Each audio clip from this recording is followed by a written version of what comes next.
Good morning. Good Friday, morning. November 8th. Well, it's afternoon for you. Um, we've just had a good little chat Yes, we did. and so now I have to get us back to a starting point where we start conversation for those listening in. I wanted to say though, like that's a really pretty shirt. I don't think I've seen you in white before. It's very nice. Oh, So thank you. It's a dress, actually. I didn't belt it today, but I usually belt it. It's a comfortable dress, cotton, nice. comfortable. Cool. So why don't we start with where we usually start? It's this whole week. I don't know about you, but it's been a very interesting week. Kind of just going hour to hour through the week. Living in the moment for sure. But how about you? You've been busy. And I want to comment on something from class the other day too. Once we get there. So, but take it away. What have you been up to? Over the weekend, I got my 6 books that I did with Ra, um, 6 of the 13 that I did with Ra off to my publisher. And I'm going to lump them 3 in each. And we're going to start with the triple design matrix, which is the work that was really my work with Ra. And um, he didn't know what the dream design was about. He thought it was a throwaway. And I immediately understood it because I was a Jungian analyst. And I taught the first class on the Dream Rave in November 1999. Mhm. I don't know if that's published. Um, I know that the morning session of that was published as formats, uh, but I don't know if we ever published what I was doing on the Dream Rave uh, in that workshop. And after that, Ron knew where he needed to go with it, but he didn't really understand the sleep architecture or dream design. So in January of 2000, we did a workshop together in which I taught about sleep architecture and the layers of consciousness related to sleep and how the matrices, the human design 64-gate body matrix and the 15-gate solar or lunar dream design would fit into that system. At the time, I did not have the lunar minute dream design, which is actually the sleep design of a mammal. Mhm. And I knew by working with the materials that we had the waking design and we had what Ra thought was the dream design and the sleep design, but we didn't have the dream design. We had what he was calling the sleep design was the dream design. And what I was able to calculate based on astrological science was the actual sleep design. The design that Ra had was the alpha state. So it would be what would be active in the emotional angelic matrix. And I hadn't put that piece together till this moment. So actually, the now if I were teaching it with Ra, we would be teaching a 4-world matrix because what we were beginning to decipher and understand as a unit together was the way in which certain gates and channels can only activate in certain worlds. And that doesn't mean they don't, I mean, every 64 gates exist in the waking world, obviously. But Ra was given a mammalian matrix a physical matrix, and then I was given the emotional angelic matrix.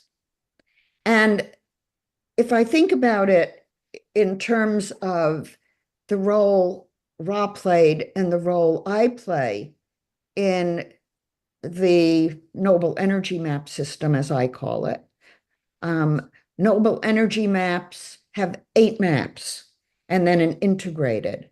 And so Ra was given the body graph as a sacred geometry that was a synthesis of the tree of life, chakras, astrology, the I-Ching.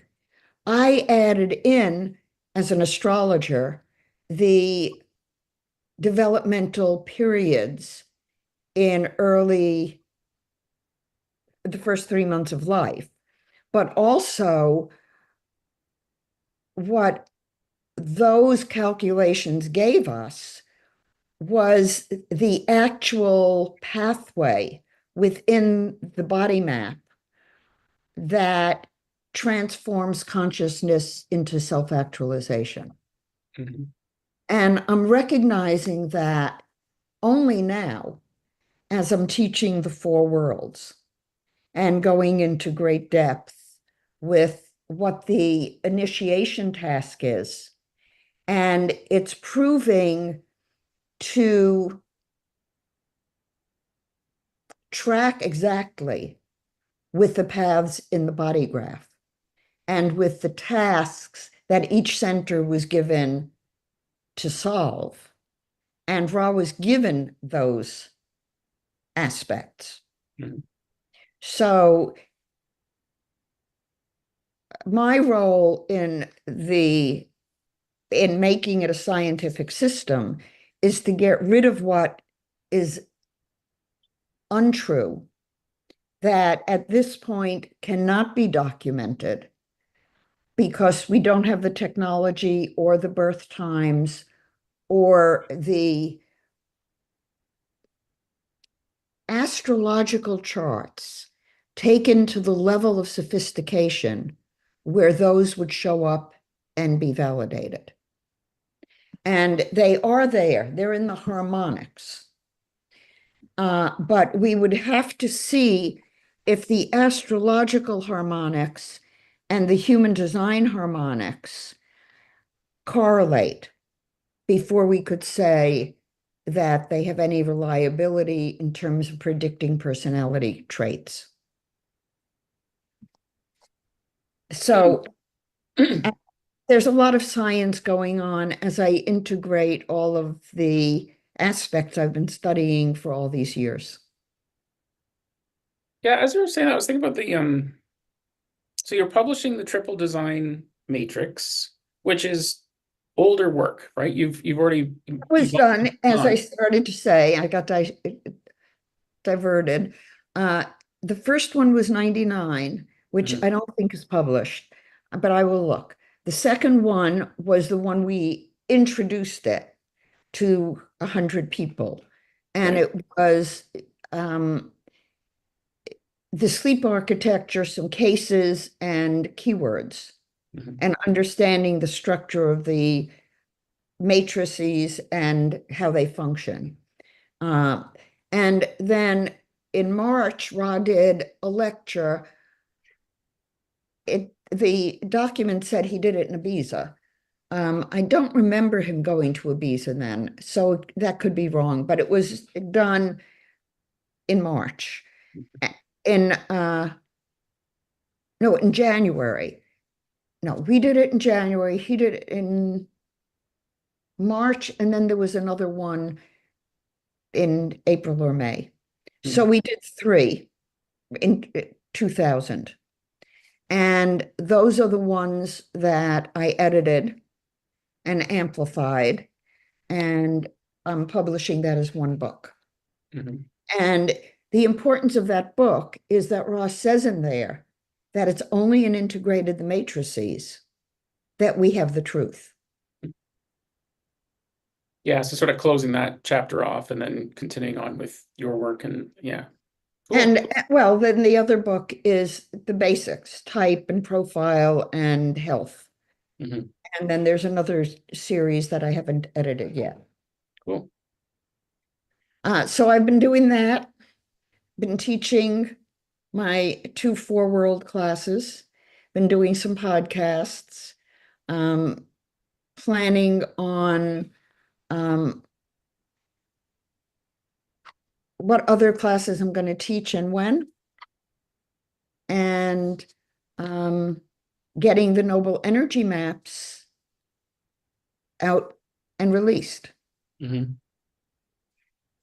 Okay, so And that's, oh, the good. premium report is, I believe, available or will be within the next week. Hmm. Okay, I want to ask you a question. Sure. Did, from what you learned from Ra and from what was channeled in your own experience, when I look at the body graph, the view that I have of it is the heart is not where my heart would be, right? Right? So something that you've said a couple times in the last couple of weeks was you were talking about looking in the mirror. And so lately, like the other day during class, I all of a sudden was like, I need to take a screenshot of the body graph and invert it of my body graph. Because, all these tools, it's always about the analyst reading the other person. So their heart is on that side. Because I'm finding now, and basically when I flipped it, I completely my body reacted to it. It was almost like, oh, I need to look at it this way. And I think Hmm. it is because when we talk about the flow of energy all the time, I'm sending things to places in my body mentally now. But I was looking like I was always having to like reverse engineer my body graph, like to test that energy flow. Hmm. So I guess maybe as you know, I still want to like print my body graph, put it on the wall, get the energetics from it. Well, now that I know that I'm doing that, I want to reverse it, right? Because I want to. Well, but you see, the reason it's done that way, and the Hebrew alphabet goes right to left. Mhm, So it's an internal alphabet. When we experience our body, we experience it as it is. But if we look at it, we're looking from the outside, so it's reversed. mhm, And so it's the reason for doing it in esoteric theory is to show that when you're looking at yourself, you're not having your own perspective. mhm. Yeah, and I'll just keep going here for a second. Well, you were actually had the tree of life up, and in my head, as you were describing things, I was flipping that as well. And I was thinking, like, is it possible that when the tree of life was drawn and these posters were made, that was someone's interpretation of the content outward facing? But if I'm going to use that Well, to, they were drawing it from their perspective. mhm, And then when you look at it, it looks like it's reversed. mhm. But it's difficult to internalize it. And like there's certain things that I've come to recognize, like gate 57, spleen, definitely something going on with the right ear for me.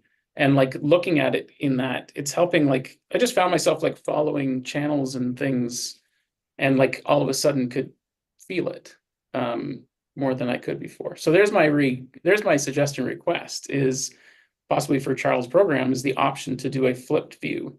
There's the view of you, the analyst, but a personal view where look at yourself. And I guess coming back to my original question, did the voice say the body graph should be presented This looking way. at it from this perspective? Yes, absolutely. It did. The voice spent 5 days with Ra, giving him the exact proportions, the exact placement, and the exact shapes and sizes. Mhm. And it took 5 days for Ra to get it right. He was Right. very annoyed about it. But it never told him which way to face the data, right? It was always about the proportions. No, it was given to him exactly the way we look at it. Mhm. That's how it was given to him. And the reason is the same as the reason the tree of life is reversed. Mhm. So that would imply that the voice I don't know. I can't quite let this go. Anyways, I'm gonna just keep flipping it and explore that a bit because there, What I would recommend in doing studies on, and meditating on the tree of life, um, you do it both ways. You do it from your inner perspective, hmm, and you can flip and do it from the outer perspective. hmm, It's up to you. hmm, So once you have the image, you can put yourself into the image. hmm. Yeah, yeah, totally. I mean, my mind, of course, is like inventing products, like a mirror that actually has a body graph that lights up on it. So when you look in it, you can just light up your Feel body. free. We can sell all of that on the store. That's right. Sounds like a complicated project. Someone else should do that. But um, yeah, fascinating. Um, oh, the chat is lit up. Let's see if someone's got a question here before we. Oh, Nami's saying, "Wow, live downloads." When you're having epiphanies firing off, Nami noticed. Um, yeah, this has been a very interesting week. I'm not kidding when I say I'm kind of living hour to hour the way information and events are hitting me, and I'm having to actually just really make sure I'm just present and relaxed right now. Um, so it's uh, it's kind of exhausting and exciting. The uh, the other things that have been interesting is like, I watched The Wizard of Oz last week and we talked about that and how following the yellow brick road is a big theme in that show. And then something, I can't remember the fellow's name, but it popped on my YouTube feed yesterday. The timing, it was basically saying like, you're on the right path when you can't see the path anymore. Mm. And that hit me right between the eyes because that, like, life is pretty exciting. Things are changing and I can tell they're coming from a heart-centered place, but I can't see the path at all. Like it's making me, it would have made me anxious and it's not. Uh, However, you do need to know what you want to have happen. Hmm.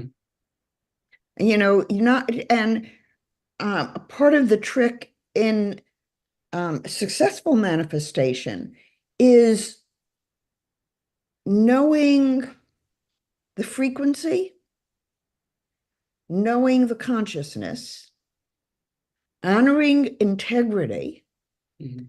um, and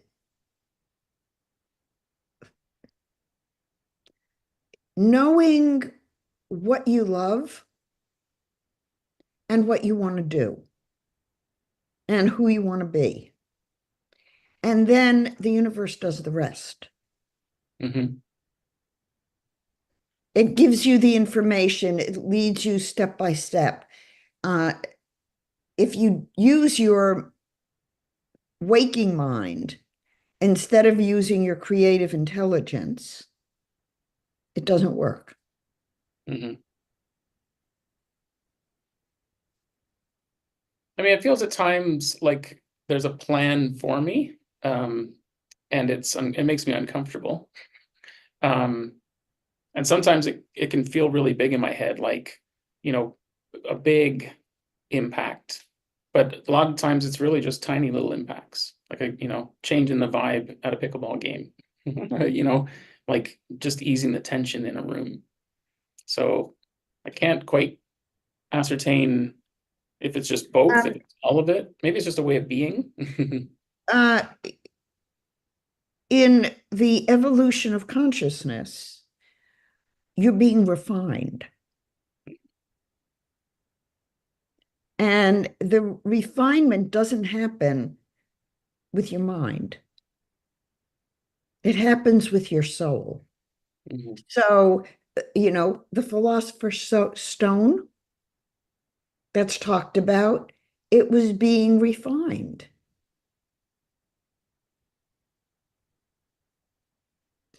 I'm confusing the Philosopher's Stone with the Sword and the Stone. Those are two totally different things, right? I'll have to go investigate that. Well, you just think about it. in terms of a metaphor. Hmm. If you were making pottery, it would start out as a lump of clay, and slowly the piece would form. We are that lump of clay. And every year, every moment, we get an opportunity to grow and to reshape ourselves and to reform ourselves and to rethink ourselves. And when we do it consciously, we change. Hmm.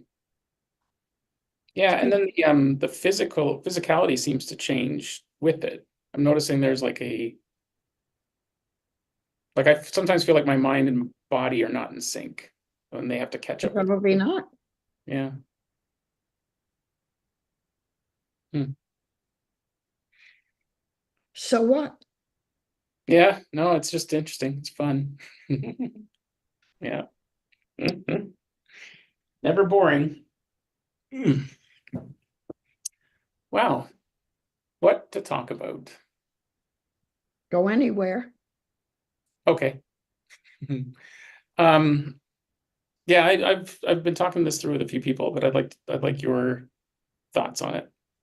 I have a friend that I've known for a long time. Really nice fella, always a stand. Like he's just someone I've known and admired from a distance. He's about 20 years younger.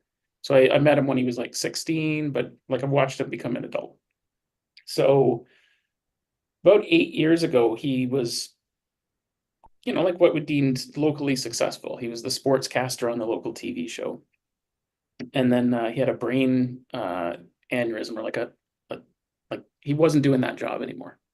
And then he went and took care of himself and reinvented himself, created a whole new company, doing video production stuff. So it turns out my son has been helping him with a couple of projects because he's interested in video, and commented that he was walking around with a cane. So I checked in with him, and it turns out it's back, and he's having a living wake in 4 weeks, and so is this young fella that is you know resigned to this fate. Um,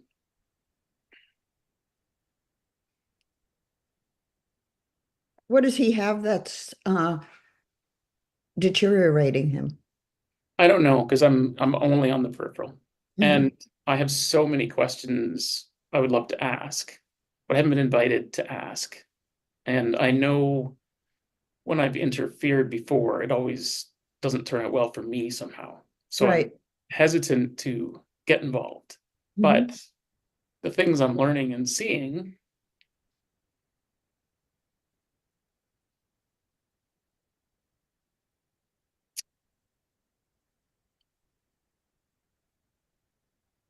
feels like it could have an impact. Mhm. So yeah, I'm just stuck because I'm viewing the situation as uh, I've dropped some breadcrumbs, like suggestions of offering up our space for his family, and they could come here. But part of me wants to get a sidebar with them and ask questions. And but it's that if I interfere, I seem to be disrupting someone's path, their own course of life. Well, what if you called him up and you said you heard he may be having some physical issues? You've just learned Reiki. Would he be open to you sending him healing energy? Mm. Yeah, yeah, I can do that for sure. Yeah, and then the interesting thing is he could say, "Sure, send it," still not believe it. It'll give me a release of thinking I've done something. Well, you would have done something Yeah. if you're sending healing energy with a suggestion to be open to full healing. Then maybe he'll ask what you did, Hmm. Hmm. or he may feel you do something, or he may start, or he may open up. You don't know, Yeah. but it's an invitation that's innocuous. Yeah. And I can keep it that simple. I was initiated in second degree Reiki. I can do absent Reiki. Would you be open to accepting? Yeah. So let's explore that for a second then, because right around the time I met you, but before I think we were talking about Reiki, I was already friendly with this fella Timothy Bacon, and he's been sending Reiki. And the way he described it was, I'm going to send you a packet, like a download. And so his suggestion was, go lie down, meditate, and then say, I accept this transmission from Timothy. Um, so I did it, and it was a pretty remarkable meditation. So that was like what sparked interest in it. Do you do you see it like a download? Like it's out there in the ether? No. So how do you I see it? mean, I know when I do my symbols, I feel the energy turn on. Mm. Um, I don't overthink things. No, and I appreciate that because it is Um, exploratory and hard to. I haven't, I know, my first experience with was Reiki was I could see without my glasses in the morning. Mhm. So I knew it was real and it healed my gardenia plant. Uh, I don't use it um, cognitively. Every night I do a Reiki attunement on everybody, a Reiki treatment. Um, when I see somebody, I automatically do my symbols. Uh, but I don't think about what it's doing or not doing. I feel the energy turn off. I know the energy is real and it goes where it goes. Right. So you have Things awareness, through me, not of me. right? Yeah, conduit. You're a conduit. Yes. Mhm. Yeah. No, I understand that now, You and know, I. I had a client, I may have told you this, shortly after I moved from Chicago to California, and I was building my practice. I got a referral from someone of a client who was on disability, and he wanted hypnosis for healing. And I had just studied Reiki when I was leaving Chicago, so it was within a year of me becoming a second degree. And I worked with this man, and we ended up doing a past life regression where he remembered a death and the injury to his back. And then I did a Reiki treatment on him. And the following week, he came back free of pain, had not had pain the whole week. His back problems were gone. And the question came up, what are you going to do now? A week later, when he came back, his pain was back and he didn't want to continue. And I said, why? And he said, I want to keep my spa and I'm on disability. And if I heal, I lose my spa and my disability. I don't want to lose my spa. Hmm. So he brought it back. And it was a beautiful example, if we're talking about the matrices, of how he put money and entitlements above his soul. And it was a wake up call for me Mhm. because I realized that I could be the best therapist in the world. And if my client did not want to get well, did not want to change, they would do everything in their power to stay stuck. Mhm. Yeah, and I know what you mean by that. Like people, for some, it's that pain or that suffering defines them, or it's like there's some reason to hold on to it. Yeah. And it's money and entitlements. Hmm. Um, I saw that happen at University of Chicago with grants. Hmm. Many of my professors were willing to compromise the data to get funding. I wouldn't. Yeah. Yeah. No, it's getting messy and Raw wanted me to change data, oh yeah.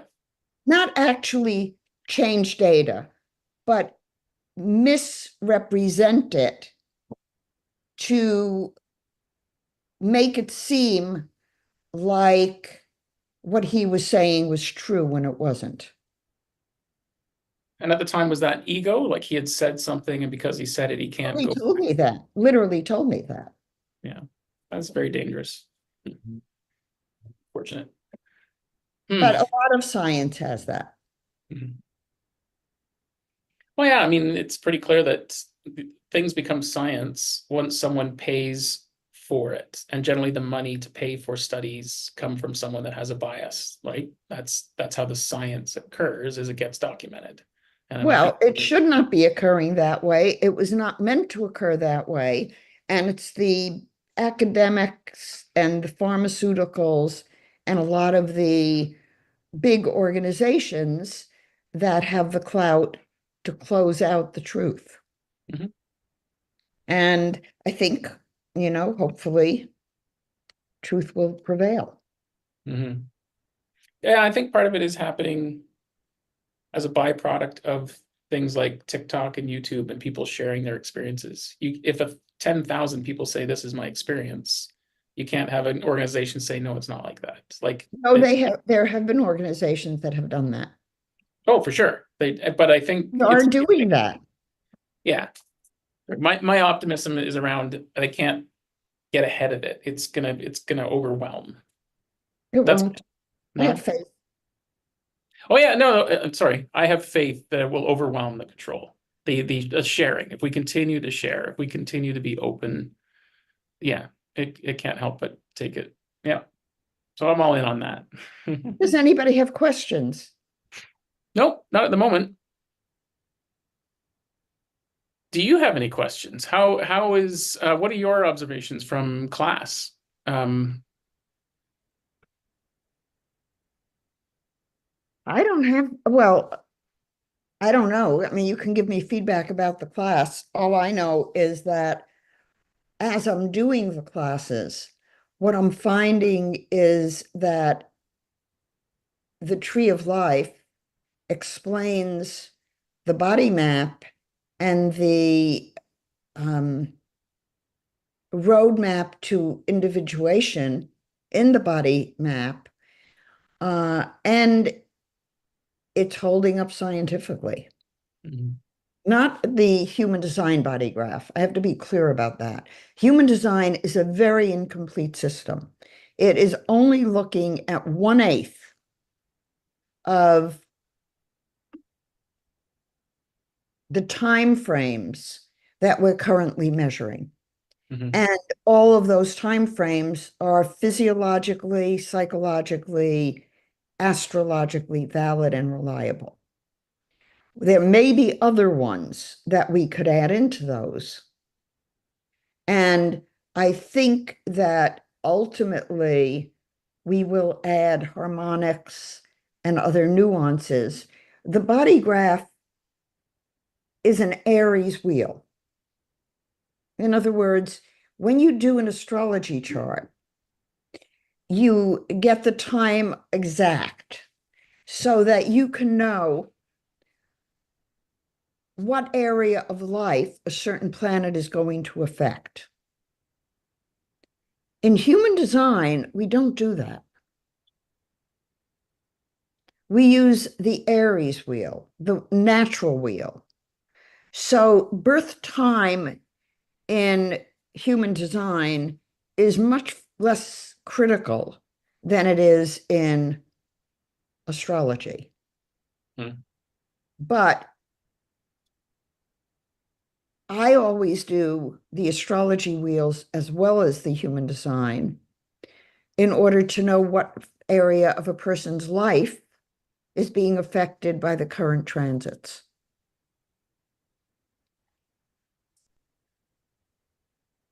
And I think in Charles's program, I will ask him to do it both ways. Like a toggle, or how would that It feel? could be a toggle. Yeah. It would be nice to have it a toggle. Okay. He does have a toggle where you can get the astrology wheel, I think, versus the with astrology or without. But he could also have it. His program's going to have everything. Yeah. Well, yeah. So, well, let's go down this road a bit because we talked a bit about the total integrated vehicle and how the red and black don't mean the same as it would like from the traditional the mental world, right?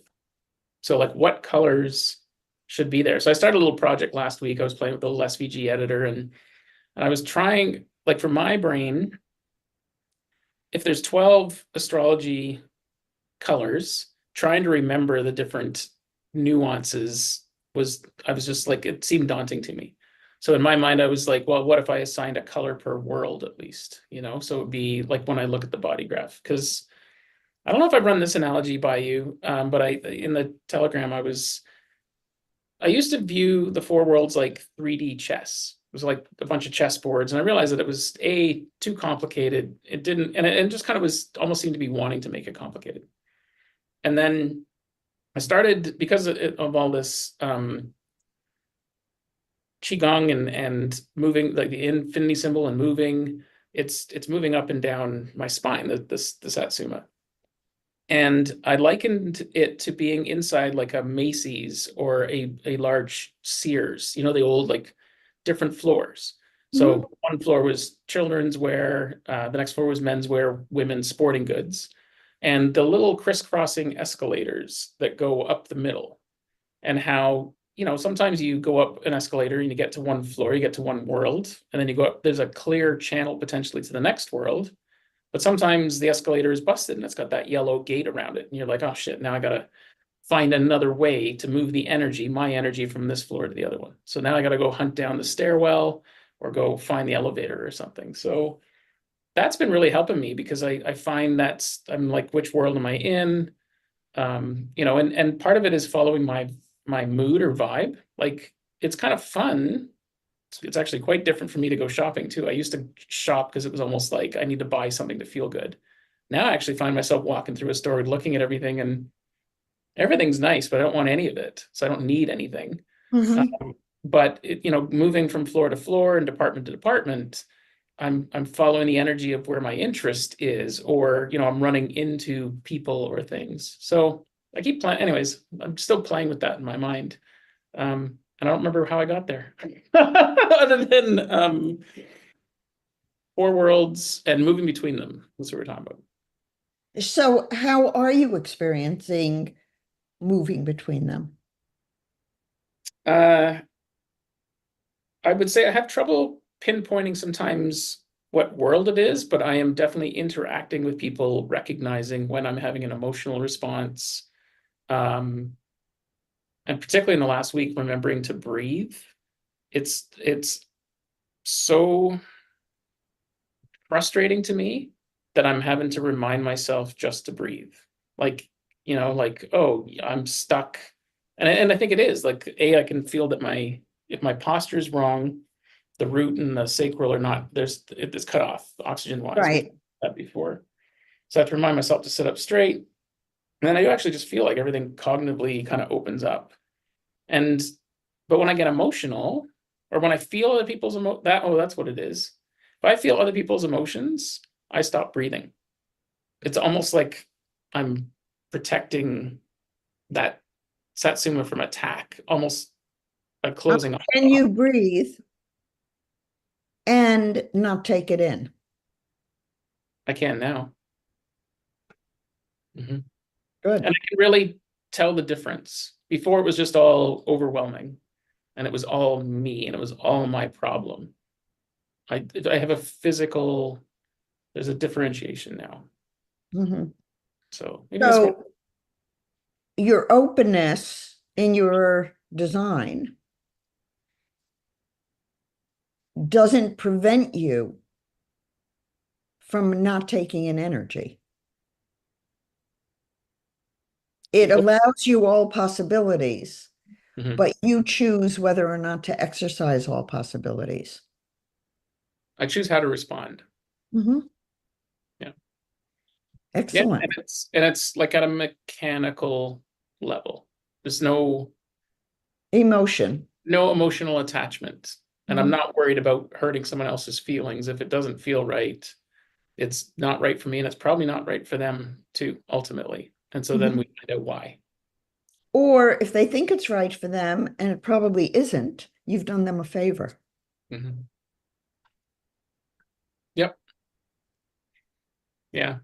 Yeah, we had a breakfast meeting this morning with someone that we care about deeply that's helping us run and operate a business that I've stepped away from.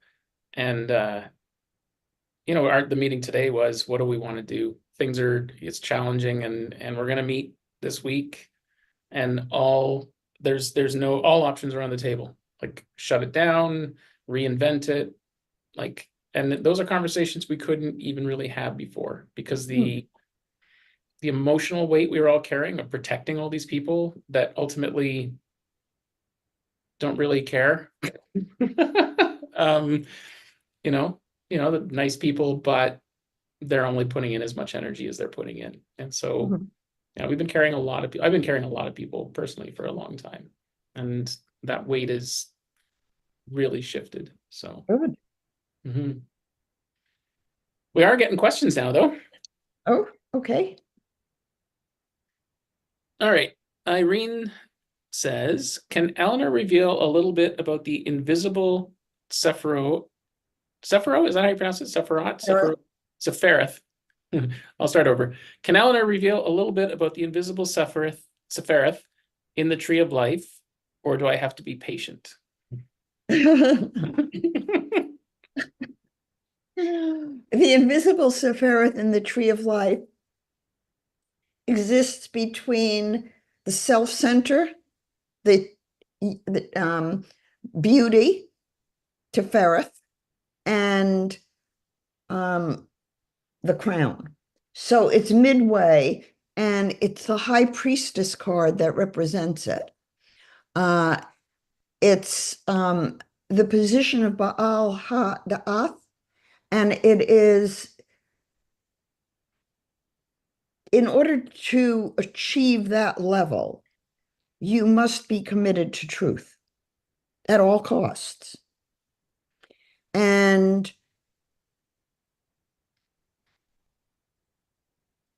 in order to be there, you must have mastered quite a bit in terms of personality level.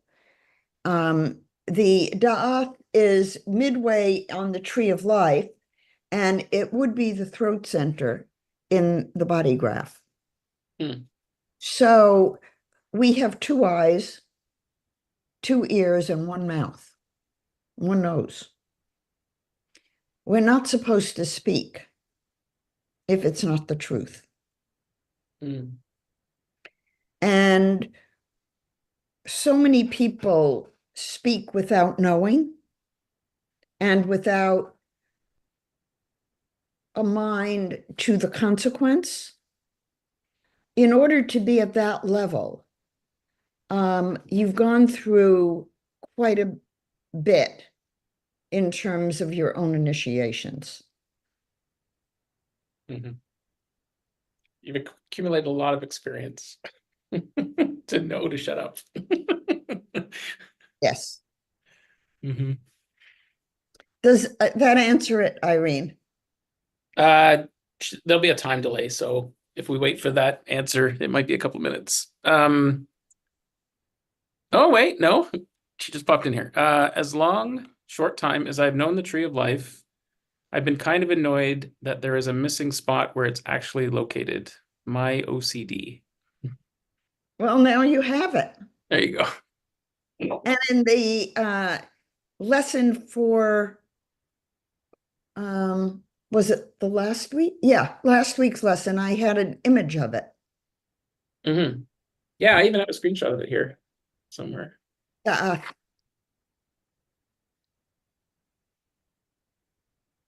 Yeah, it looks like the word death, except there it's not an E. Um, should I share that? That'd be worth putting on the screen here. Do you want to you speak want to to? it? Let's It's see. not my image, so I don't have the rights to it. I quoted it.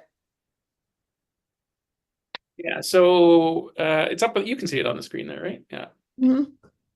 So it's this guy here, and so yeah, like you said, it's the throat. It's also, is it purposely blue in color then because it's the throat? Yes, well, I think the throat is usually green, but I could be wrong. I'm not good with that. No, I think the throat's usually blue. Heart is usually green or pink as far as chakra Okay, is. then So that's, yeah. cool. Yeah. I'm gonna keep flipping the tree of life and body graph.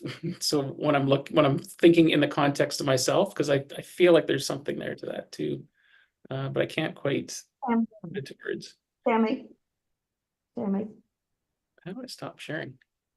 Oh, there we go. Let's see. Oh, we have another question too. So Christian, I don't know how to pronounce her last name actually. Lotzi, I think.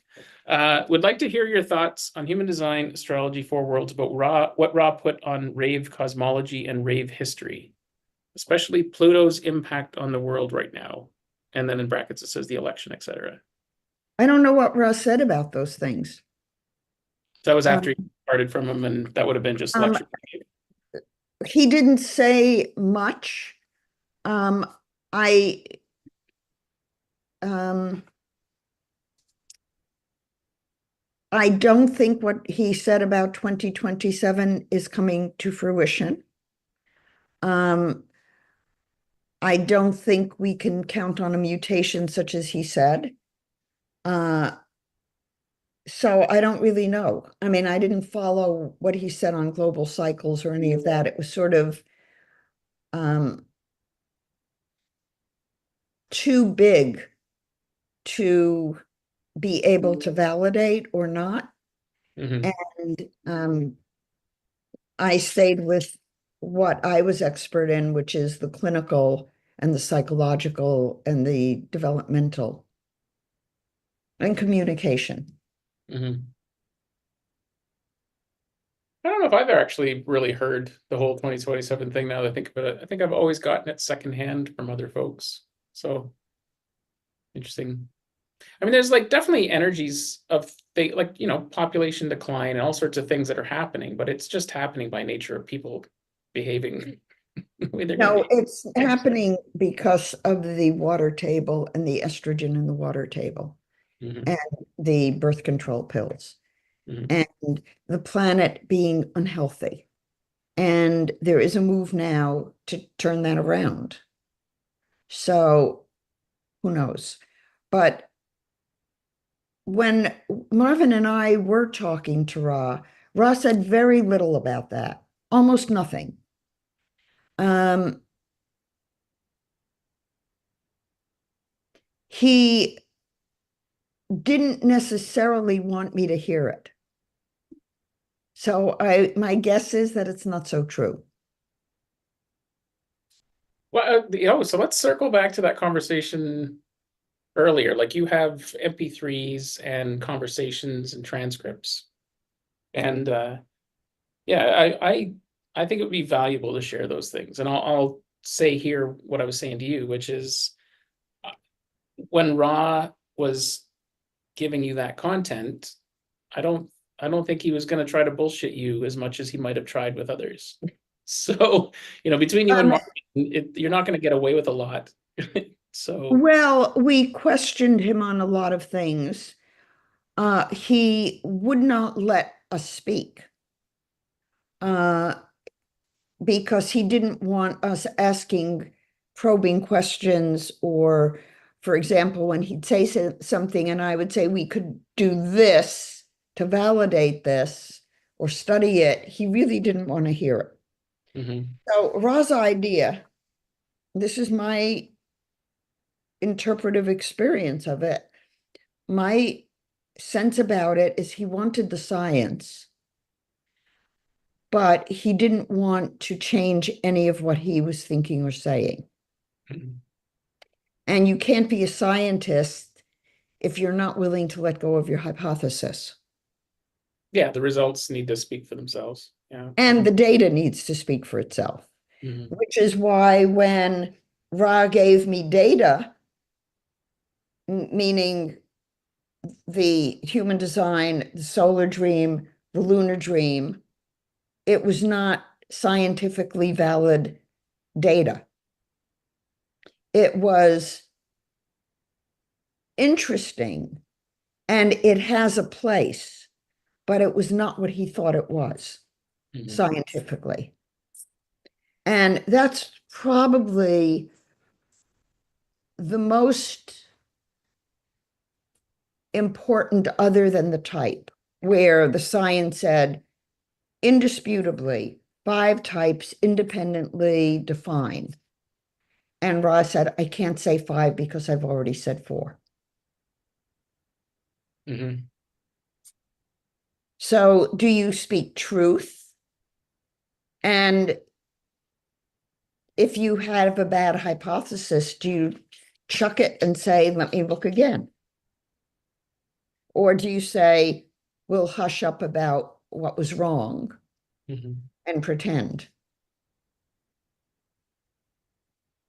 Yeah. So Well, I don't know. I didn't dispose of any of the audios. I will look and see if I know they're transcribed. I just have to find them. Well, and these days it's very easy to have it transcribed using, just feed it in and Not so easy when it's on MP3s. oh no, it just, yeah, I can help you with that. Okay, Christian's has a follow-up question. How about your personal astrology expertise on Pluto? I wrote a paper in 2000 on Pluto and Capricorn, which I will republish. I haven't written a paper on Pluto and Aquarius, but I'm very optimistic about Pluto and Aquarius. I think it is the true beginning of the Aquarian age. I think we are seeing, despite the animosity and the tension between the political sides, the polarization of the political situation. I think there's a resurgence of faith.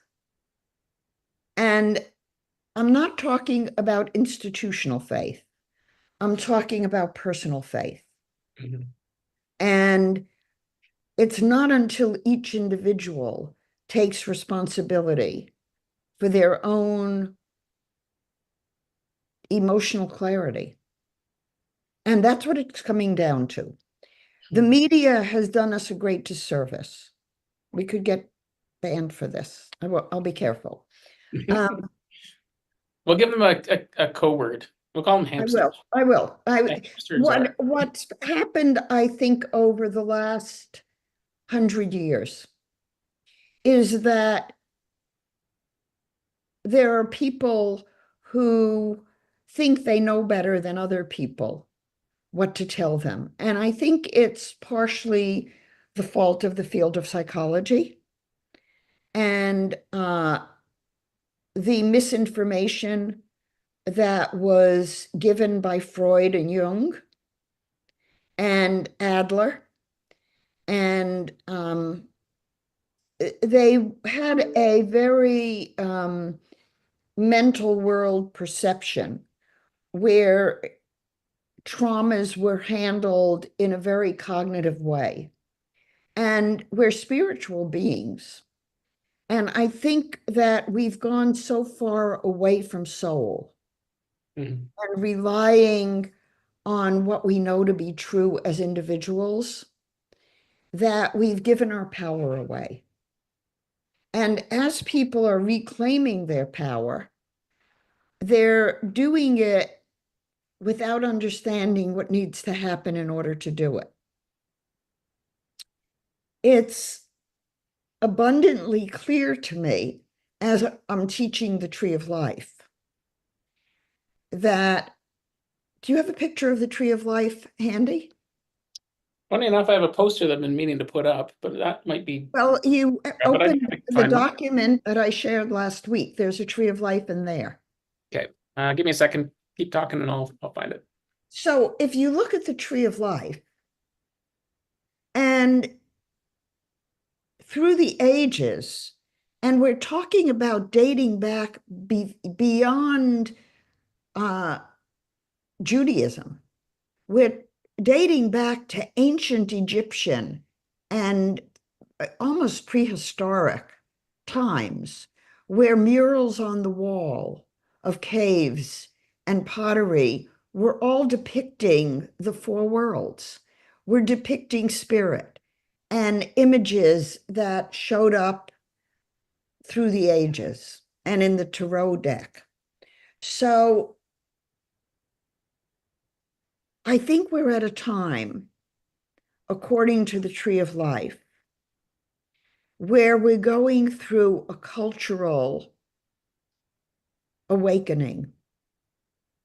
And I think Ra is right that the awakening is in the solar plexus. But I don't think he had faith in human beings. Mhm. Mhm. And those people who are now looking at data, not what somebody said, look at raw data. Um, most people want a world of peace, of free choice, of health, and they're waking up to be self-sufficient in that area Mhm. and taking charge of discerning information. This isn't from the document because I was having No, trouble finding that's the path, but not at all from the document. But yeah. what you can see, which is so interesting, is this lower triangle. And isn't it interesting that HUD is 8? I didn't see that on mine, but it's the infinity sign. Hmm. And if you, and what is the image here in 7? Mhm. Um, when you get to the path between 8 and 7, notice the triangle.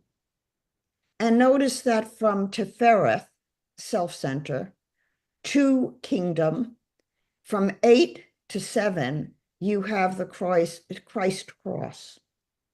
Mhm.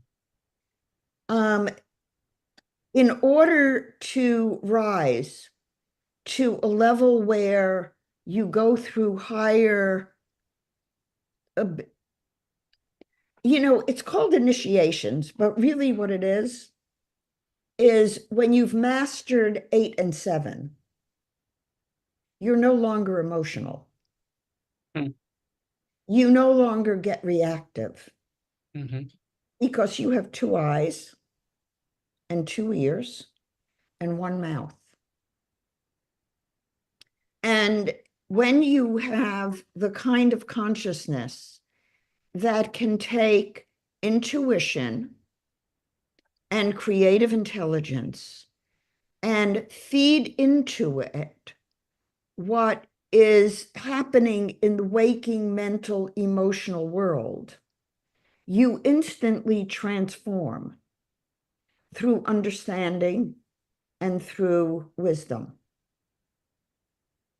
You need wisdom and understanding in order to transform and unify the dissonance between what the waking world is telling you and what you know is the truth of the soul.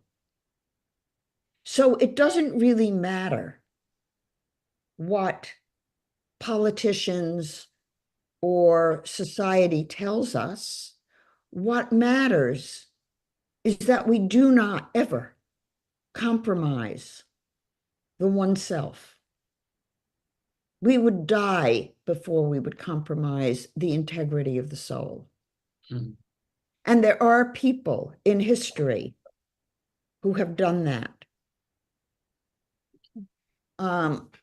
So when we look at a body graph and we're looking at it without recognizing that the body graph has four worlds, you have three worlds coming from the sacral center down to the root, because the emotional world, the spiritual world, and the physical world are all bringing spirit as their mission into the physical form that we live in. And so our task is to bring consciousness into the waking world. And if we are afraid, I'm going to stop the share. I don't think we need it right now. Yep. If we're afraid of what's outside of us, to the point that we don't rely on our own inner integrity and data, we cannot depend on external sources. We must do our own research. We must do our own analysis. We must judge who the speaker is and whether they have an agenda, and then make a free choice. Mm-hmm. At 3 months of age, as a baby, you start to reach for objects. Who tells you what to reach for? At 3 months of age, I'd assume or the individual is You're choosing the what to. only one. Yeah. And it's teaching you about yourself. Mm-hmm. So from 3 months of age, it would be interesting to do a design chart, multidimensional design chart, for every 3 months. Because the postnatal period becomes the prenatal period 3 months after you were born. And I've told my clients and my students that manifestation takes 3 months. Mm-hmm. So if you're visualizing something, you look at your noble energy map to see when something in your multidimensional consciousness turns on.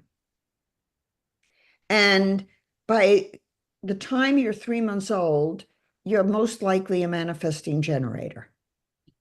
So let's say right now, today, you come up with a goal for the mental world. It's going to take that goal 3 months to manifest. And over that 3-month period, you have the right, the privilege to get feedback. Is it working? Mm-hmm. Are you on path? Are you headed in the right direction? Is it aligned with you? Is it stressing you out? Adjust. You have 3 months to self-correct. It's beautiful. Mm-hmm. But nobody tells you except yourself, Mm-hmm. right or not right. So as a baby, what did you do? Somebody's holding you and you're not comfortable. You cry.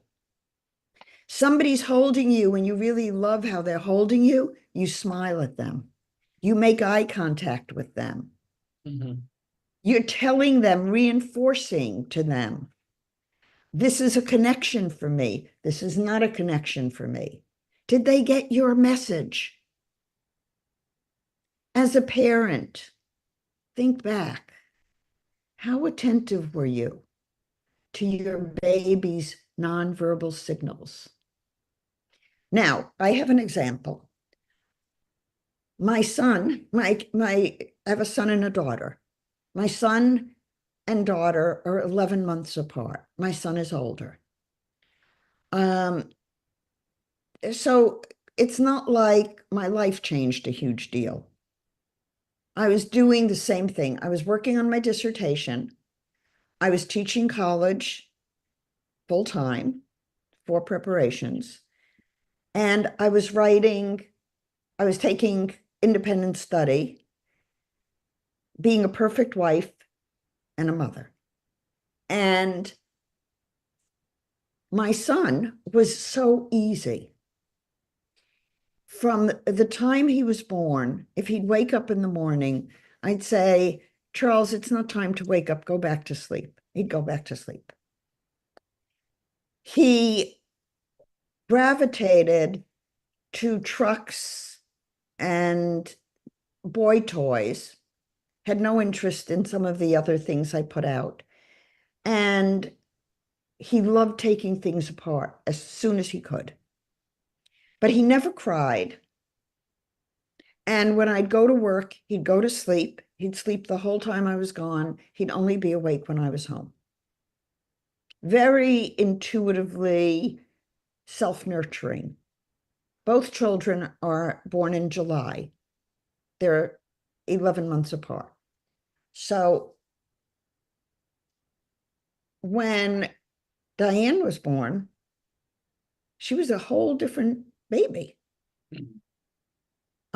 I know now that the home we had, the apartment we had in Chicago, had some mold, and she was sensitive to mold, not just allergic to mold, but sensitive to mold.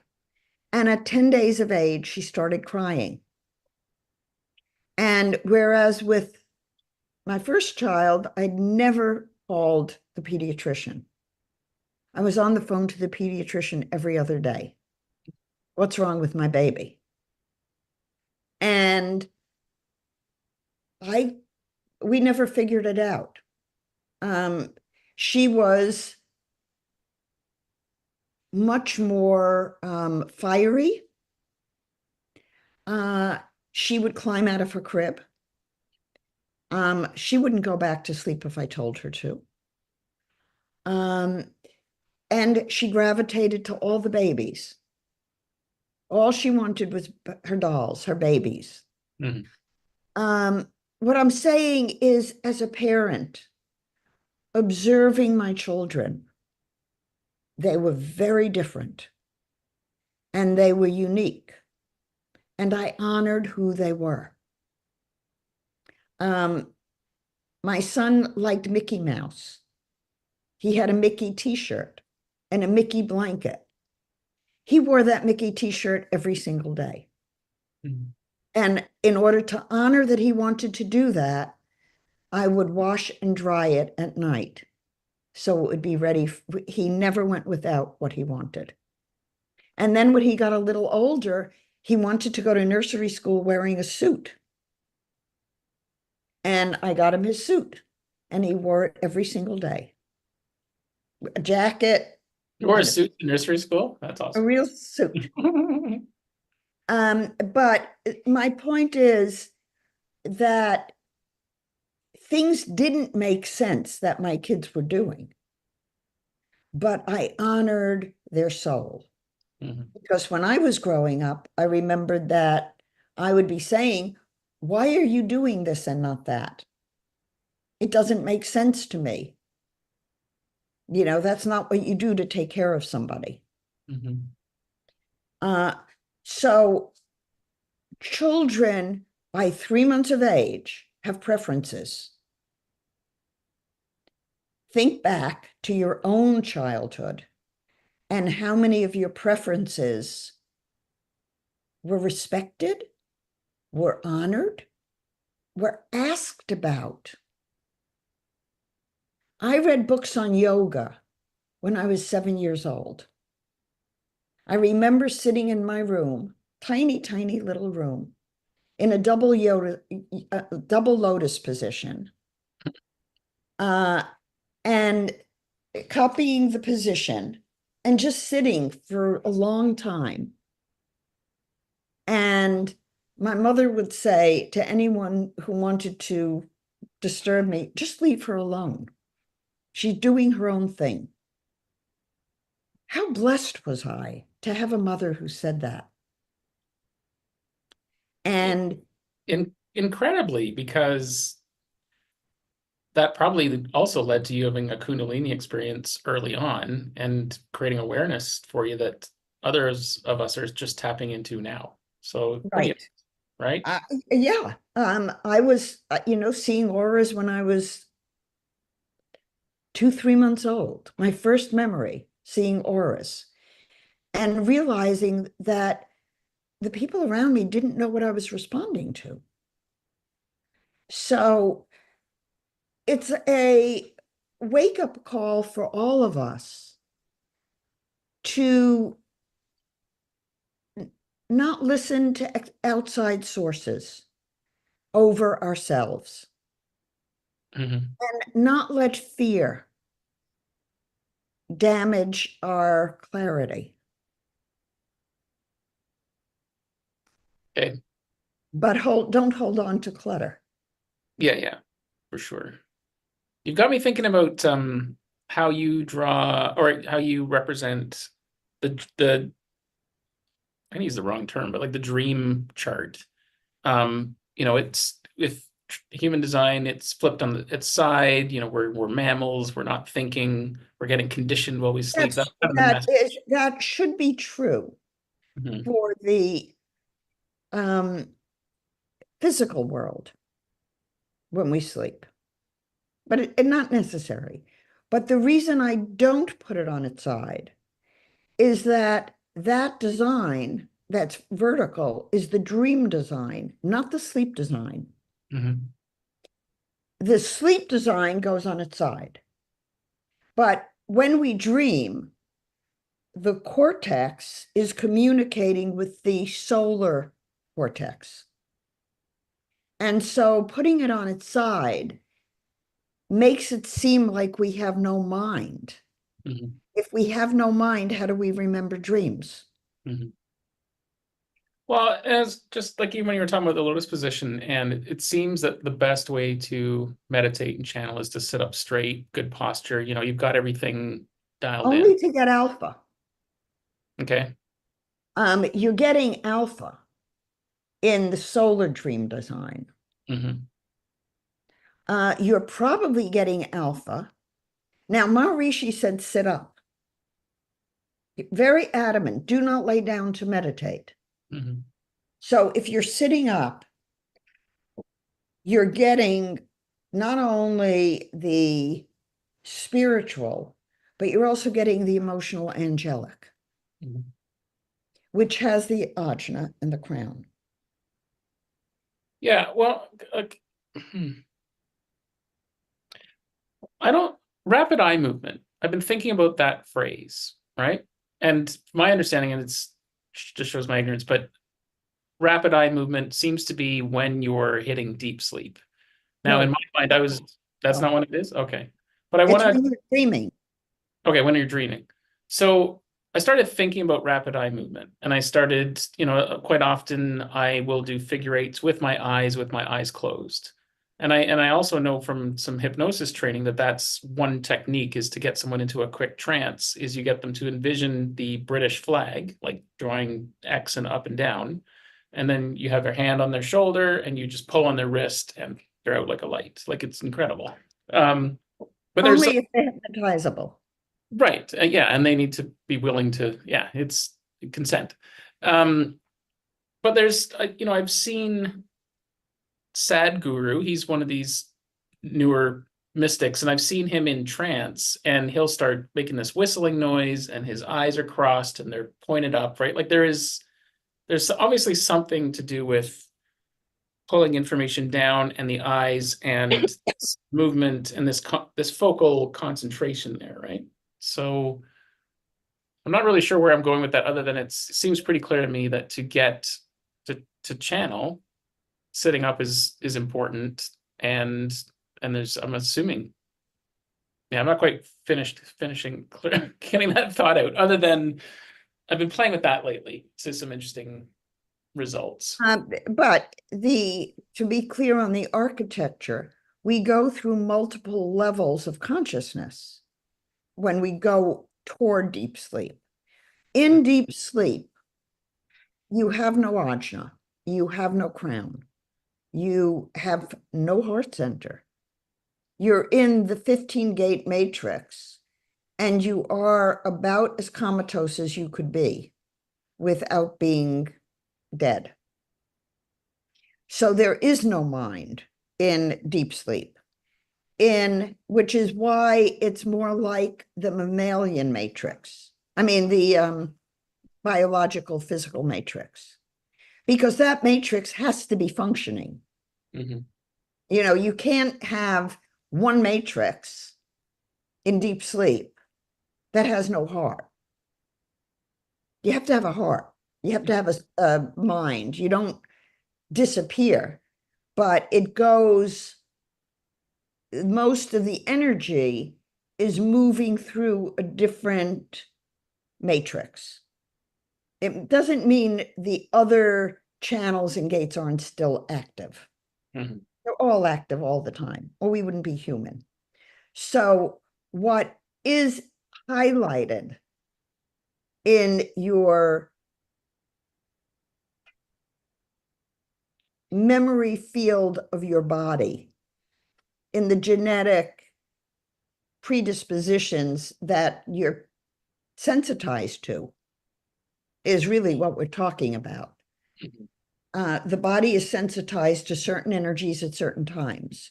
So when we sleep, we can look at that in the multidimensional matrix and see where the influences are. But in deep sleep, you have no mind. In dreaming, there are layers of sleep. So in light sleep, you do have communication between the layers. And then there's REM sleep, which is where there is crossover and certain hormones are released.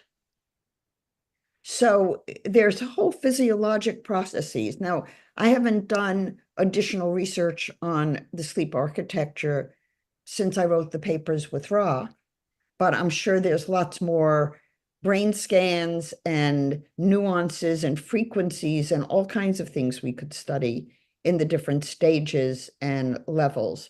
And now with the Aura Ring, which I wear, I don't know how accurate it is, we have all the different layers of sleep. You're in light sleep for this long, you're in deep sleep for this long, you're in REM sleep for this long, you're in restlessness sleep for this long, all of that. So that Aura ring tracks that. I've been kind of curious about that. I just don't like things on me. So I plus, don't think it's reliable. yeah. Did it give you any at least things to consider, like based on the data it was giving you, or is it just not that? Based on the data it's giving me, it doesn't seem to matter whether I get a lot or a little. However much I get in any of the areas, my day is always the same. My energy level is always the same. So it could be me that my energy doesn't vary much, or it could be the ring is wrong, or it could be the ring is right, and it may make a difference for some people and not others. Mm-hmm. Well, I mean, one thing I know about you is you have your routines, and I mean, I don't, and so I think my body suffers because of that, because I'm not giving it a chance to actually gather any data in a meaningful way and work with it. So Are you going to change that? yeah, I'm certainly aware of it. I find myself, especially this week, really clearing some old ideas around taking care of myself. So, I Tai Chi Gong is amazing for me. Every time I do it, I'm like, why don't I do that more? Every time I meditate, why don't I do that more? But then, You're not going to do it more unless you put it in your schedule. yeah, I mean, with self-care, it has to be habitual. You have to have a sequence, or you're not going to do it. yeah, no, I'm all over the place. And so there's, yeah, but there's like an inner rebel that's still fighting that, and I'm Where did that come from? Inside you or outside you? that's a good question. It's a clean question. Hmm. I would say outside, and part of that has been, especially this week, getting back to breathing. I have a tendency to curl myself up in a couple of locations in the house where I'm like, and I think it's because I'm just maxed out energy wise, others. And so I'll curl up and take time for myself, but my posture is shit. So therefore my focus goes, right? Like quite literally, if I don't have my psoas proper, my focus is just obliterated. But it's a nice cozy feeling and it feels safe. So I find myself like having a rip myself out of that situation. Don't fight it, Mhm. Sean. Work with it. It's telling you that you need your cozy time and you need your meditative aligned time, and they're two different things. Mhm. Yeah, and allowing myself to do it and or listening to my body because my body is quite really I would telling. recommend you set a schedule. Mhm. Um, Marvin and I get up every morning and we take care of the dogs and go to the bathroom and brush our teeth and get dressed and do whatever. And then we sit down and we meditate Like it's just together. like that's on the schedule. It's No. on as soon as the dogs, we usually, put the pot of coffee up. We go down, we feed the animals, we take them out to go potty, and then we come back and get, breakfast organized so we don't lose time. And then we come upstairs and we both sit down and meditate. I do it, I'm probably in a meditative state for about 50 to 60 minutes every day. And then we eat breakfast, and then I have a getting dressed routine.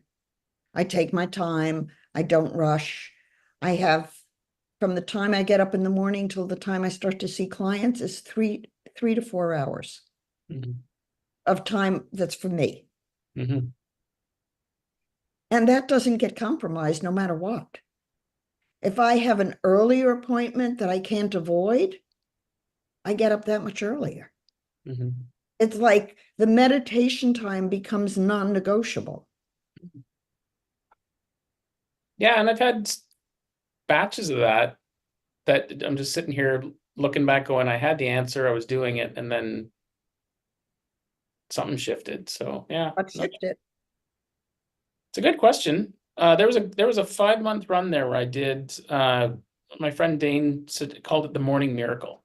And it was like, picking numbers. It was like 45 minutes, and then I carved it up into chunks. And it was meditation, it was gratitude, it was some breath work, it was all these things.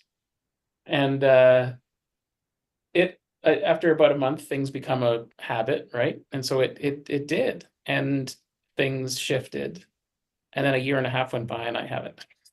So it's just I just got to get back. But I remember What caused you to stop?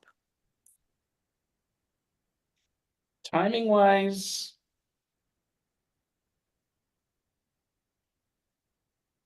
I think at the time I was dealing with worthiness. I think I got into crisis manager mode and was, got back to everything else and everyone else's needs need to be taken care of. Now that's a year Let and a me, half ago. So let me tell you what I think happens with people. One day you're pressed for time and you miss it. It could be Tai Chi, Gong, it could be a morning routine, it could be anything. You go off the wagon one day because it's difficult. And the next day you give yourself a choice, whether you feel like doing it or not. More often than not, you're not going to be in the mood. And so once you get beyond 3 or 4 days, it's easy to not do it anymore. a slippery slope. Yeah. Yeah. Because you're Uh, already in that relaxed mindset as well, because the habits aren't there. So then the shit well, compounds. you're giving yourself permission to be lazy. Hmm. You're giving yourself permission to do really what your mental world is telling your soul it can do. Oh, come on, you have the choice. And you don't really have the choice. Not if you want to stay in communication with your soul, because the two are incompatible. The soul level is your creative intelligence, and the mental level is your cognitive intelligence. And they work as a unit, but the cognitive intelligence is not going to want you to take the time away from it. It's selfish. Hmm. It doesn't want you taking the time to get clear because it's the devil. Hmm. It's the outside waking world that doesn't care what you think or feel. And it's up to you through path 37 to say, wait a minute, um, I'm not going to be clear if I don't take time to know who I am today. Hmm. So I'll be with you in a little bit. I'll give you the rest of the day. But for now, don't bother me. Yeah. Well, the phrase like your body's a temple, like I was not treating it like a temple, and therefore everything suffered because of it. So, Sometimes when people think they're treating it as a temple, they're not. hmm. They're treating the body, but they're not treating the soul. The temple is in the soul, not the body. It resides in the body, but it needs its own voice. Hmm. Let your soul play pickleball. See what Hmm. happens. Yeah, it plays pretty good. Think of what it could do to your life if you let it play. Hmm. Yeah. And it just saw all you've said in pickleball. Sometimes your ally becomes your opponent. Doesn't that happen every day, all day? Hmm. So your life is a pickleball court. Start living it like that, and you'll enjoy it a lot more. Yeah. I'll give that some thought too. How are you doing for time? Because we have another question. Okay, what's the question? Again from Kristen. You wrote a book on tarot. Did you ever exchange thoughts on tarot with Ra? Was Ra interested in tarot? I didn't write a book on tarot, Oh, okay. but I did exchange. I had one exchange with Ra on tarot, and I did an outline, a layout in the body graph of the major arcana, which is different than the paths of intelligence. And I don't see them as mutually exclusive. So I said to Ra one day, so Ra, what did the voice tell you about the tarot? Especially the major arcana. And he walked out of the room on me. Didn't want to talk about it. So I followed him from the kitchen to the living room. And I said, Ra, what did the voice tell you? He said, the only thing it told me was that all of the major arcana are in the ajna, the throat, and the self center. And I said, okay. Was there any?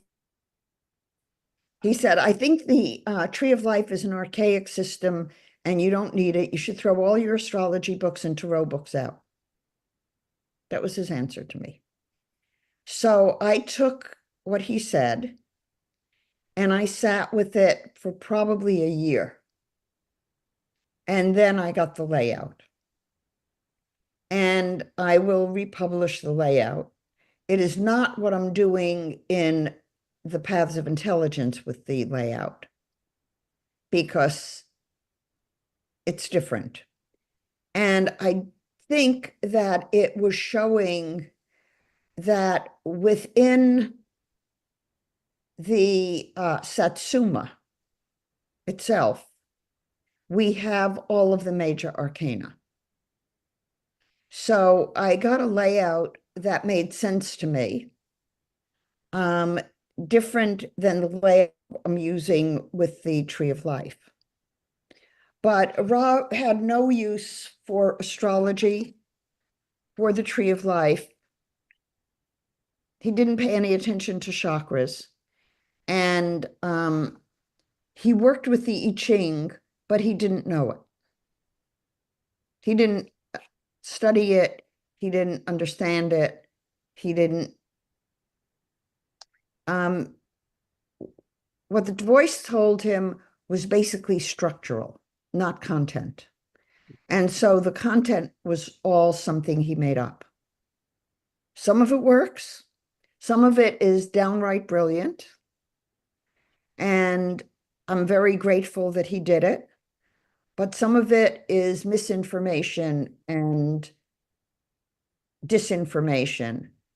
And that's where, if you don't go through the 27 path of intelligence, discerning HUD versus Netzach, splenic center versus solar plexus, what emotionally do you want to believe? And what is truth? And are the two united inside of you? If they are, great, follow your path. If they're not, regroup. I think the Tree of Life and what I'm doing in the Paths of Intelligence is psychologically amazing for people, and is the key to psychological analysis of personality. And I think it can change education and other things, because if we stop telling people to be somebody they're not, and everybody experiences who they are, they'll be healthy and they'll be happy and they'll be joyful, and they won't be upset with other people. It's, I think, what Jesus was preaching. Faith in your higher self and your own divinity. So, Sean, over the next week, can you go back to being disciplined? Just for the week. Yes. Yeah, and I want to. And as I say, it's the last couple of days, it's what I'm wrestling with are not obstacles. It's just surprise that I'm still got some bad habits that I know. Well, maybe the habits need to be reassessed. Maybe you think about the time of day what your natural schedule would be. So in order to find your schedule, have none. But make a list. Yeah. Make a list of the requirements. Mm-hmm. Like, I assume you brush your teeth every day. Maybe you shower every day. Think about the things that are non-negotiables for you to do in your day. Mm-hmm. And then look at how much time they take. Yeah. A lot of times people take way more time on things they don't need to take time on and less time on things they need to take time on. So make it creative intelligence. Can you multitask? I've changed that language for myself. It's not multitask, it's task switching.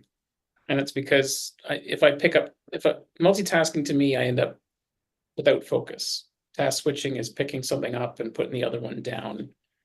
And Yeah, but sometimes you could do two things at once. yeah, I mean, I used to be able to do 20, but I seem to.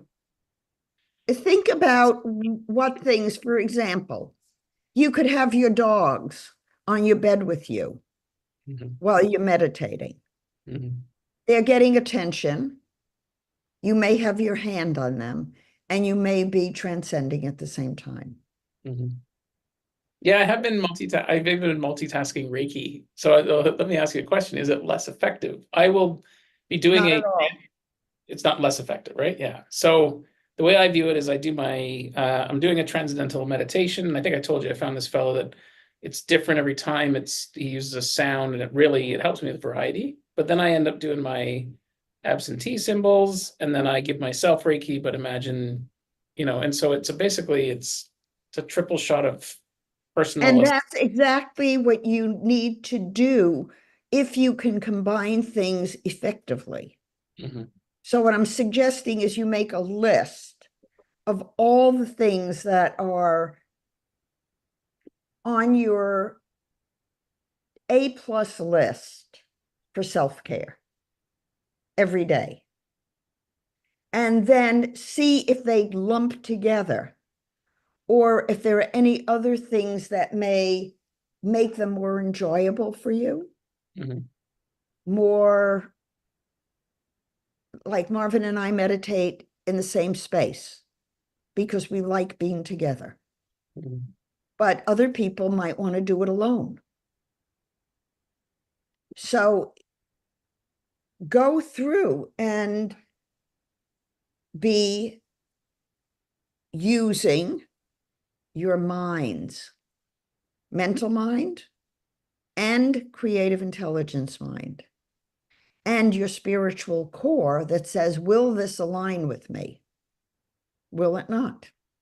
And what do you need to do for physical? You play pickleball.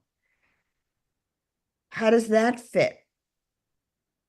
Some people combine meditation with activity. Mhm. So without doing your analysis, you're running a business called your body, Mhm. your soul, your integrated self. Treat the business you would treat any successful business. It needs time, it needs attention, and the commodity is your time and your energy and your focus. It's the most precious thing you have.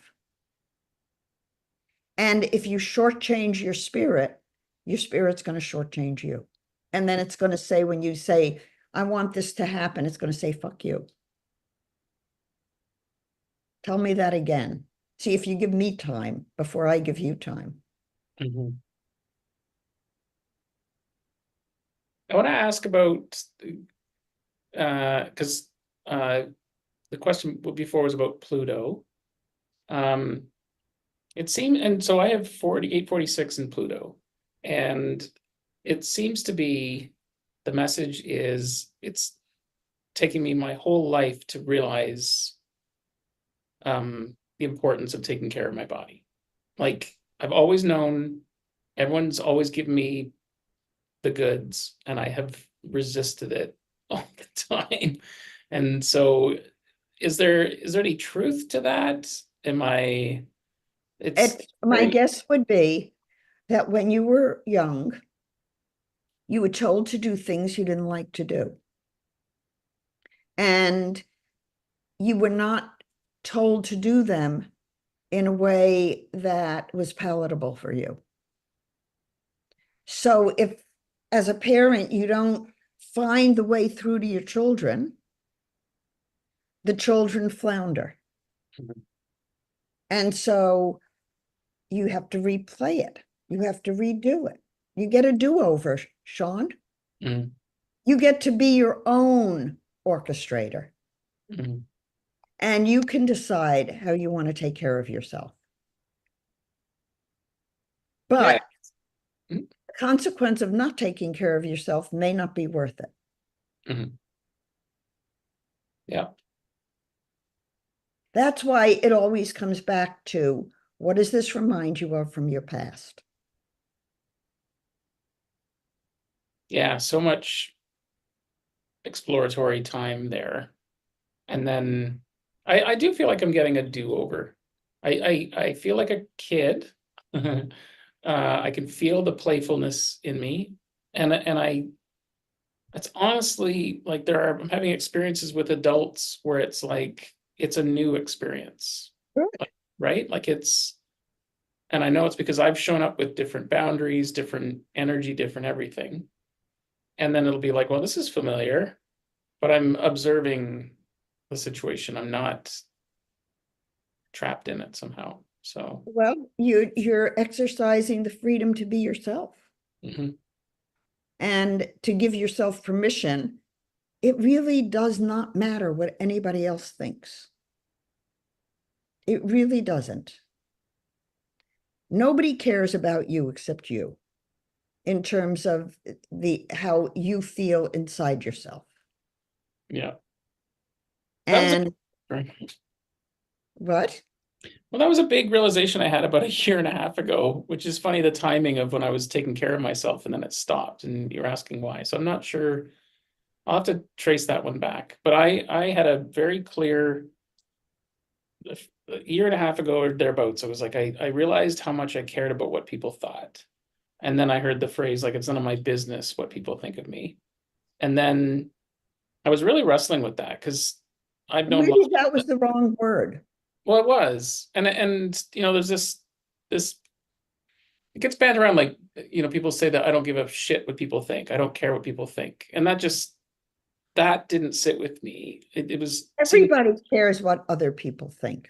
yeah. So it came down to like I cared what I thought. I had to like remind myself that I care what I You can't care what you think without respecting what other people think. Mhm. Yeah. It's the integration of the emotional angelic world and the mental waking world, where in the emotional angelic world, you're integrating the splenic center with the solar plexus, and you're being responsible from a service standpoint to the wider collective. So you may know one thing about yourself, and you may choose to not confront the other person.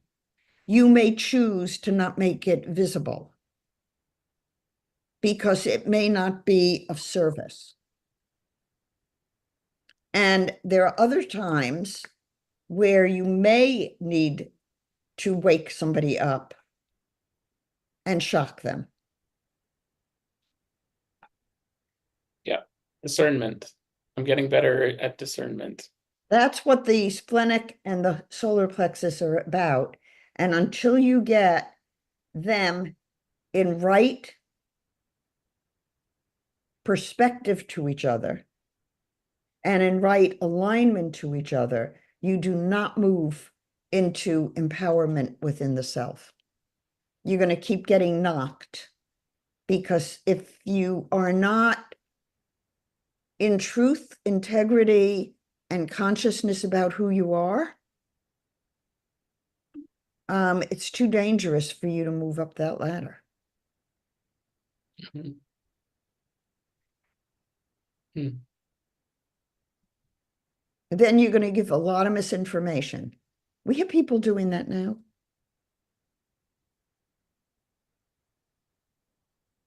Mhm. Oh, don't worry so much about what you eat. You could eat anything, right? Can put a little bit of plastic in your food. Mhm. You may have to cut that out. Mhm. No. Actually, my body's doing it for me. It's gotten to the point where I'll eat something and my body's like, no, fuck you. It's just like putting up a fight. So yeah. Hmm. We live in a really great time and a great world. And I'm optimistic that things are going to be much more conscious. We finally are in the Aquarian age, and people are going to wake up. Yeah. So I mean, we probably should wrap up here soon, but Sure. Aquarian energy, right? I think I've said this to you before. When 3, 4 years ago, if I said to someone I was an Aquarius, and that was about all I knew, right? I just knew that I was an Aquarius. I could remember that much. Never resonated what people would say about Aquarian energy, or, I'm Scorpio rising. And now when people like interact with me, they'll just be like, oh, that's they can sense the Aquarian. And when they say it and I hear it, I sense it too. So Well, your mohawk is your Aquarian energy. so nice. Yeah. Um, so Aquarius has moved into Pluto, or Pluto's moved into Pluto's Aquarius, moved into Aquarius. and that's happened now, right? Like it's It's happening this coming week, this week. Okay. this week. And then like it's like a 20-year Yes, the period. 20. Yeah. Yeah, I mean I can sense it and feel it too. There's an energetic that feels good. So Um, it's not as harsh and as demanding. I'll republish my paper on Pluto and I'll write one on Aquarius when I have a chance. yeah, I'd like to see that. Mhm. I would like to see it too. Mhm. I just need a little bit of time. All I think right. we should wind up. I think we should. Well, lovely to see you as always. Do you want to hang out for a minute afterwards and just talk about what we were Sure. talking about before? Uh-huh.